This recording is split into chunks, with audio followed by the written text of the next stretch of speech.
বিসমিল্লাহির রহমানির রহিম। Welcome to my channel. আজকে যে প্যান্টের ডিজাইনটি তৈরি করে দেখাবো সেটার জন্য এখানে আমি লেস নিয়েছি, 2.5 গজ লেস। যেহেতু প্যান্টের উপরে নিচে লেস হবে, লেস এবং কাপড় দিয়ে ডিজাইনটা করব। তো কাপড়ের যে বহরটা ছিল সেটা পুরোটাই আমি এখানে নিয়ে নিয়েছি। এখানে ডাবল আছে। আর পাশের যে চওড়াটা সেটার জন্য এখানে 7 ইঞ্চি নেওয়া হয়েছে। প্রথমে কাপড়ের ডিজাইনটা তৈরি করে নেব। তো আমি সবসময় বলি, আপনারা যে কোনো প্যান্টের বা হাতার ডিজাইন হোক, আপনারা সবসময় ডিজাইনটা আগে তৈরি করে তারপরে প্যান্টের অংশটা কাটিং করবেন। এতে করে অনেকটাই সুবিধা হবে আপনাদের মাপের জন্য। তো কাপড়ের অংশটা দিয়ে এখানে চেন সেলাই দিয়ে নিচ্ছি আমি। তো এভাবে চেন সেলাই দিয়ে নেব। আর এই চেন সেলাই ডিজাইনটা 1/2 ইঞ্চি গ্যাপ রেখে আমি করব। 2টা লাইন, এখানে 2টা লাইন যে আমি করব সেটা 1/2 ইঞ্চি গ্যাপ রেখে তারপরে সেলাইটা করে নেব। আর আপনারা যদি আমার চ্যানেলে নতুন হয়ে থাকেন, অবশ্যই চ্যানেলটি সাবস্ক্রাইব করে পাশে থাকা বেল আইকনটি প্রেস করে দিন, যাতে যখনই আমি নতুন কোনো ভিডিও আপলোড করলে আপনারা সঙ্গে সঙ্গে পেয়ে যান।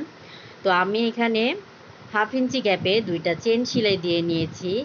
এখন যেটা করতে হবে, পরের যে চেন সেলাইটা সেখান থেকে 1.5 ইঞ্চি করে গ্যাপ রাখবো আমি।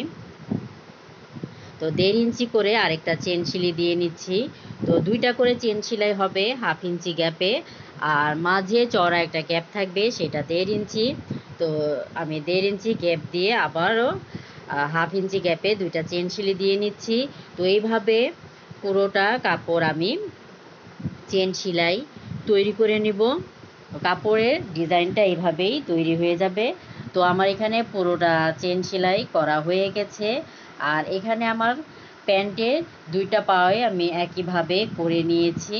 তো দেখতেই পাচ্ছেন, একইভাবে 2টা পায়ের অংশ করে নিয়েছি। এখন যেটা করতে হবে, আমি এই কাপড়টাকে ভাঁজ করে নিচ্ছি।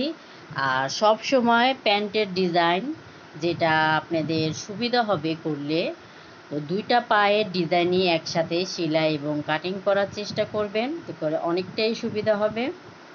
তো এখানে আমি 2টা কাপড়ই ভাঁজ করে নিচ্ছি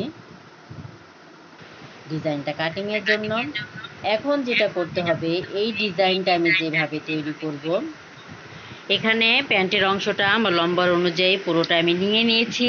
এখন একবারে নিচ থেকে 4.5 ইঞ্চিতে একটা দাগ দিয়ে নিচ্ছি। আর এটা কিন্তু পায়ের প্যান্টের যে ভাঁজটা আছে সেটার জয়েন্ট সাইডের। আর এটা হচ্ছে কিনারের অংশেরটার আমি 6 ইঞ্চি দাগ দিয়ে নিব, 6 ইঞ্চিতে। তো এখন এই 4.5 আর আমি কিনারে যে 6 ইঞ্চি দাগ দিয়েছি সেটার অনুযায়ী একটা শেপ দিয়ে কাটিং করে নেব। তো যেভাবে আমি কাটিংটা করে নিয়েছি, এখন যেটা করতে হবে, এখানে আমার যে ডিজাইনের অংশটা সেটা আমি যে প্যান্টের অংশের কাপড়টা আমার ছিল সেটা দেখুন, এখানে 1/2 ইঞ্চি পরিমাণ কাপড় আরও বাড়তি রেখে তারপরে কিন্তু কাটিং করে নিয়েছি। তো এইভাবে যদি আপনারা কাটিংটা করে নেন, অনেকটাই সুবিধা হবে মাপটা বুঝতে আপনাদের। তো প্যান্টের যে লম্বাটা আপনাদের থাকবে সেটা পুরোটা আপনারা আপনাদের প্যান্টের কাটিং অনুযায়ী নিয়ে তারপরে প্যান্টের নিচ থেকে ডিজাইনটা কেটে সেই ডিজাইনটাই আবার আমি এখানে যে কাপড়ের ডিজাইনটা করেছি সেটার উপরে রেখে কিন্তু কাটিং করে নিয়েছি। শুধু সেলাইয়ের জন্য 1/2 ইঞ্চি কাপড় বাড়তি রেখে নিয়েছি। তো এখানে ডিজাইনটা যেহেতু লেস হবে, তো লেসের যাতে কোনো কাঁচা অংশ না থাকে তার জন্য আরও একটা কাপড় আমি ডিজাইনের অনুযায়ী কাটিং করে নিয়েছি। এখন যেটা করতে হবে, এখানে প্রথমে লেসটা বসিয়ে নেব। নিচের অংশটা আগে তৈরি করে নেব, যেহেতু আমি কাঁচা কোনো অংশ রাখবো না। নিচের অংশের ফিনিশিংটা অনেকটাই সুন্দর হবে এভাবে যদি আপনারা তৈরি করেন। আর আপনাদের যদি আমার ভিডিওটি ভালো লাগে, অবশ্যই একটি লাইক দিন এবং কমেন্টস করুন, ফ্রেন্ডদের সাথে শেয়ার করুন নিত্য নতুন ভিডিও পেতে। তো এখানে আমি লেসটা 200 পরিমাণ দাবিয়ে সেলাই করে নিয়েছি একবারে কিনারের অংশে।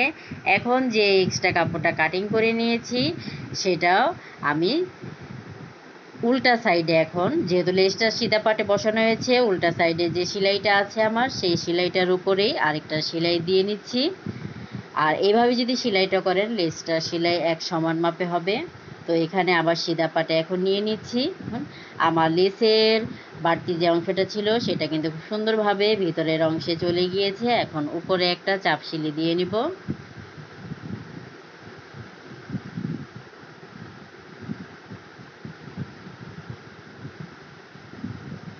তো দেখুন চাপ সিলিটা দেওয়ার পরে আমার উল্টা সাইডটার ফিনিশিংটাও দেখতে অনেকটাই ভালো লাগছে। এখন দুইটা পার্টের অংশ মিলিয়ে উপরের অংশটা সেলাই করে নিচ্ছি এখানে। তো উপরের অংশটা আমি সেলাই করে নিয়েছি। এখন যেটা করতে হবে, এটাকে ভাঁজ করে মিডলে সামান্য পরিমাণ কাপড়টা কেটে নেব, যাতে আমার প্যান্টের অংশটা মিডল সেন্টার হয়। তো আমার নিচের ডিজাইনের অংশটা সম্পূর্ণ তৈরি হয়ে গেছে। এখন উপরের অংশটা যেটা করতে হবে, যেহেতু আগেই বলেছি প্যান্টের ডিজাইনটাতে উপরে এবং নিচে লেস হবে, মানে এক একটা পায়ে ডাবল লেস হবে। তো এখন এই উপরের অংশটাও লেসটা বসিয়ে নিচ্ছি।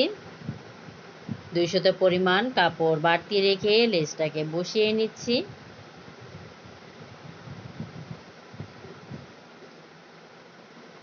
তো আপনারা নিজেরা যদি তৈরি করেন সেই ক্ষেত্রে অনেক কিছু কিন্তু বলে বোঝানো যায় না। একটু লক্ষ্য করে দেখে নেবেন, পুরো ভিডিওটা না টেনে খুব সুন্দরভাবে দেখলেই কিন্তু অনেকটা সহজ হবে আপনাদের বুঝতে। তো আমার লেসটা যেহেতু জয়েন দেওয়া হয়ে গেছে, এখন উপরে একটা চাপ সিলি দিয়ে নিব আমি এখানে, যাতে লেসটা খুব সুন্দরভাবে বসে থাকে। আমার চাপ সিলিটাও দেওয়া হয়ে গেছে। এখন যেটা করতে হবে, এটার পায়ের অংশের মিডল সেন্টারটা, যে আমার এই ডিজাইনের অংশ, আর এখন এই পায়ের অংশে যে শেপটা আছে সেটারও মিডল আমি দাগ দিয়ে নিব।